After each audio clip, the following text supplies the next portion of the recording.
Pierre-Luc Dubois has taken his qualifying offer of $6 million with the Winnipeg Jets. We just trade him already. Like, It's become a mess. What are we doing here? So Marco D'Amico had a really good article talking about how this basically makes it easier for him to get traded because obviously a team acquiring him knows exactly what the cap number to work with is. So listen, because instead of just if you're, let's say, a French Canadian team looking to acquire Pierre-Luc Dubois, it's instead of working with, I don't have a contract with this guy and I can't negotiate with him because otherwise it's tampering. Then, it's better to know, okay, so to get a deal done, I need to make $6 million go the other way. So it's definitely if I'm the Jets, I'm not particularly content that he took his qualifying offer because in theory, you get less.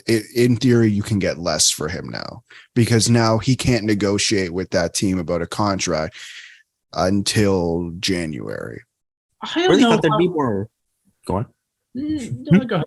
I thought it was just going to be like the Matthew Tkachuk example for me was, wouldn't they want to go for that leverage aspect of it? I think now that he accepted it, the Jets are just, they already took a loss on the previous trade. Jack Roslovic actually rediscovered himself. Patrick Laine committed long-term, at least for 4 years, to Columbus. And then now Pierre-Luc Dubois, I really feel that if the Jets hold on to him a lot longer, then it's just going to be a smaller return at this point. Was Dubois, was he able to get salary arbitration? Was that an option for him? I think so, yeah, and he didn't elect for it. So why didn't the team? I'm okay. I'm even more confused now at what Winnipeg's doing here. If I'm being completely honest, he's also eligible, or at least I want to say he was because I remember seeing that he didn't. And then obviously he's still a U with an RFA next year of ARB rights. But if you're the team, why didn't Winnipeg do what Calgary did and do team elected salary ARB? Yeah, like they weren't like Tkachuk put up a career season. Dubois had his best year since 18-19. Maybe you just don't believe that an offer sheet's real. I don't know. Because if you're the Canadians, why in the world would you offer sheet him? Because realistically, like the Jets right now, if you're the Canadians and you just want to play this a bit of a dirty way, I just leave it for a couple of years because then you can get him for free on the open market. And he wants to play with you because he's pulling a James Harden and forcing his way out right now. So I don't even know what the Jets can really get to begin with in this whole thing unless the Canadians use it the way to move Christian Dvorak, which makes sense because then the Jets can get a center back. I just don't. No, gosh, just thinking they went from Laine to Dubois to Dvorak.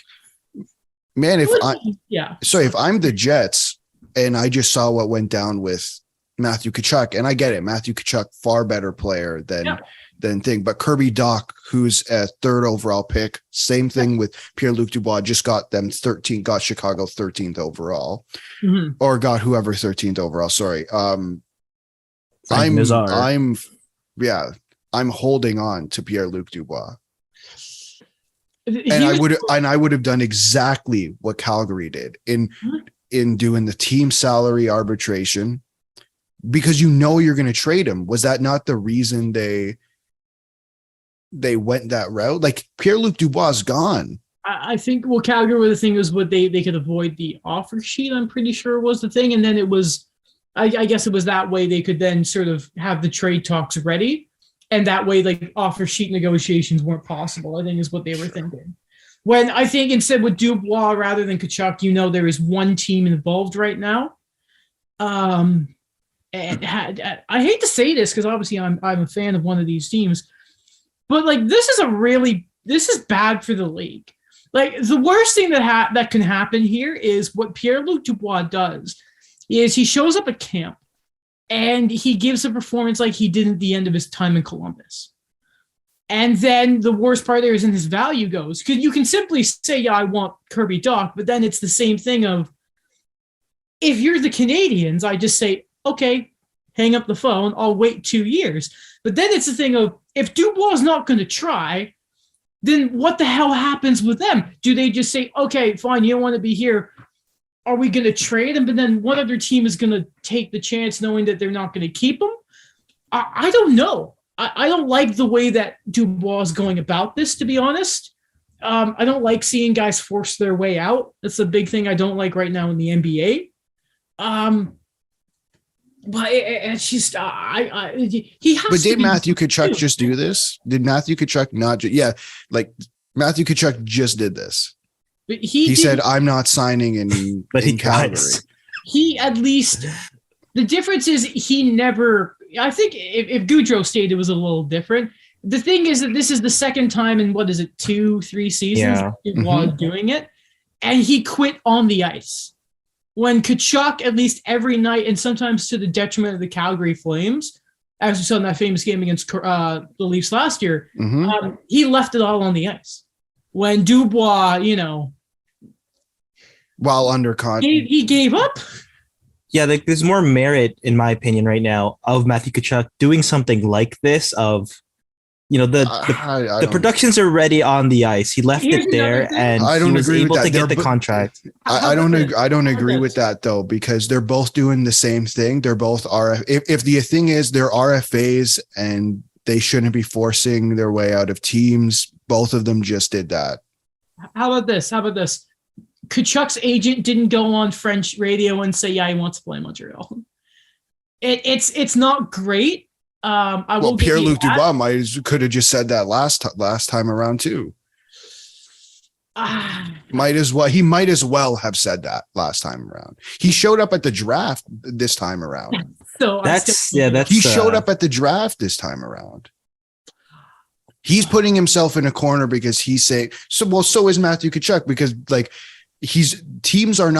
no one's going to acquire Pierre-Luc Dubois if he's not going to sign an extension, the same way that I don't think many teams were going to acquire Matthew Tkachuk if they couldn't sign him for 8 years. And I don't think Calgary would have traded him if that wasn't going to happen, because you're going to get so much less.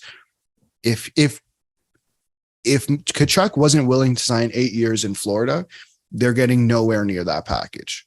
He would have. I bet it was like the Josh Anderson trade. Remember when that was happening? It was okay. I'll sign 1 year because that would have walked him to UFA, or you give me the max at that time was 7 years. Yeah. I wonder if probably Tkachuk did that. Well, then here's the golden question. Then, what do the Jets do? I don't know. Trade him. Yeah. Trade him or deal with it. And accept where they are. I think the Jets just have to accept they're not going to contend with this core. No, they need to. I see Blake Wheeler still has another expensive team still left. Yeah, it's. Didn't the Nets just kind of go through this with Kyrie? And I get different situation. Going through it still right now. He tried when he was allowed to play. Allowed to play. Because Kyrie, he said, I want out. Then they went out and realized there's one team and they're not going to trade for him. Why would the Lakers trade for him when they're the only team in this if they think they could get him for cheaper? Didn't happen. So then he stayed with Brooklyn, and now we're going to see what happens. If I'm Winnipeg, I don't trade him unless I get what I want. Well, there's also the whole Westbrook sort of stopping the whole salary thing of it, and like the picks and that. But no, I know what you mean. The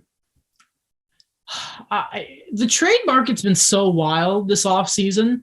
But we love it. We'll get to the Petrie trade later, but like you look at the Pacioretty one. We're going to talk about Columbus and Bjorkstrand in a second, and then you see the Tkachuk trade, the return there, and it's like night and day. It's another thing also why the hard cap kind of sucks, by the way, is a 30 goal scorer got traded for literally nothing a couple weeks ago. I'm really hoping one day, I know it means nothing, but I'd like to see someone actually look at, okay, have the future considerations ever been considered? Because there's been trades in the past where it ends up being like a really low draft pick, but I'd like to see someone actually follow up on whether or not the future considerations were fulfilled. It has been. There was one, I think the SDP or 32 Thoughts guys talked about, and the guy ended up actually being future considerations for himself. I can't remember the exact name, but it's happened. It's rare, but it happens.